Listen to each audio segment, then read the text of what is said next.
আসসালামু আলাইকুম রহমতুল্লাহি অবরকাতুহ।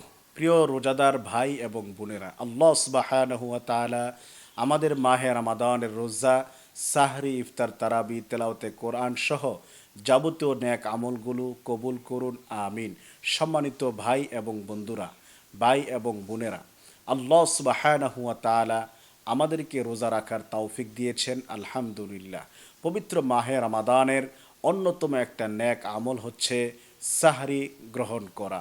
সাহরি এটা শুধু ক্ষুধা নিবারণের জন্য নয়, সাহরি এটা শুধু পেট পূর্ণ করে খাবারের জন্য নয়, সাহরি এটা অত্যন্ত গুরুত্বপূর্ণ একটি ইবাদত, গুরুত্বপূর্ণ একটি নেক আমল, যে সম্পর্কে রসুল্লাহ সাল্লাহ আলী সাল্লাম অনেকগুলো হাদিস আমাদের সামনে উপস্থাপন করেছেন।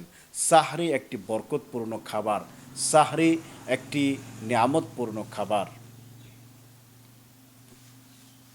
যা সম্পর্কে রসুল সাল্লাহ আলী সাল্লাম ইরশাদ করেন, তাসাহহারু ফাইন্না ফিস সাহুরি বারাকাহ।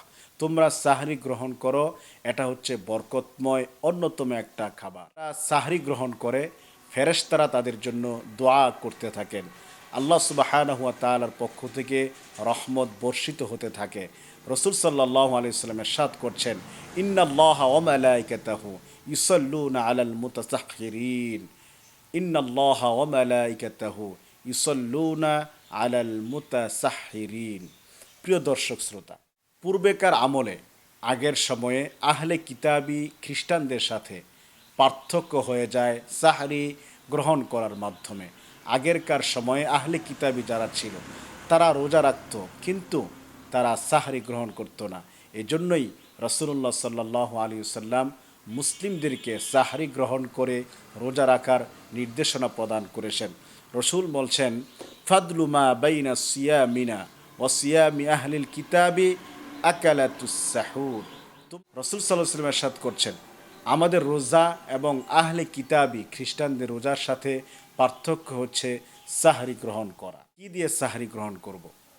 সাহরি গ্রহণ করার জন্য প্রচলিত নিয়ম আমাদের দেশে রয়েছে। আমরা সাধারণত যে খাবারে অভ্যস্ত, আমরা ওই খাবার দিয়ে সাহরি গ্রহণ করে থাকি। আমরা আমাদের দেশে ভাত, পোলাও, কুরমা, মাংস দিয়ে আমরা সাহারি করে থাকি। অথচ সাহারির ফজিলত একটা হচ্ছে খেজুর দিয়ে সাহারি করা, দুধ দিয়ে সাহারি করা।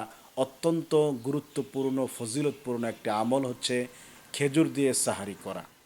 দর্শক সকলকে ধন্যবাদ জানিয়ে শেষ করছি। আসসালামু আলাইকুম ওয়া রাহমাতুল্লাহি ওয়া বারাকাতুহু।